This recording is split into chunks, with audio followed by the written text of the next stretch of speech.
அன்பியம் YouTube. இல்லந்தோறும் இறைசாட்சி, உள்ளந்தோறும் மகிழ்ச்சி.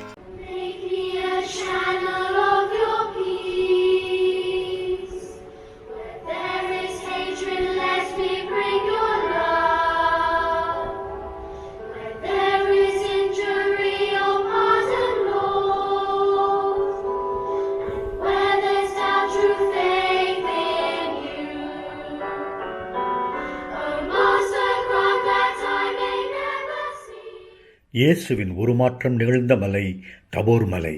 கிறிஸ்தவர்கள் மத்தியில் ஒரு மனத்தையும் ஒன்றாக இணைந்து செயல்பட வேண்டும் என்ற இந்த எண்ணத்தையும் விதைக்கிற கூட்டமாக இது இருந்துச்சு. நமக்குள்ள வேற்றுமைகள் இருந்தால், கை தனியாக கால் தனியாக இருந்தால் அது சரியாக இருக்காது. எல்லாமே உடல் உறுப்புகள் எல்லாம் ஒன்று சேர்ந்தால் தான் அது ஒரு மனிதன். அதே போலவே கிறிஸ்தவம் இருக்க வேண்டும் என்ற இந்த முயற்சி பாராட்டுக்குரியது. இந்த அன்பியம் யூடியூப் சேனலை நீங்கள் ஷேர் பண்ணுங்க, சப்ஸ்கிரைப் பண்ணுங்க, லைக் பண்ணுங்க. Wish you all the best.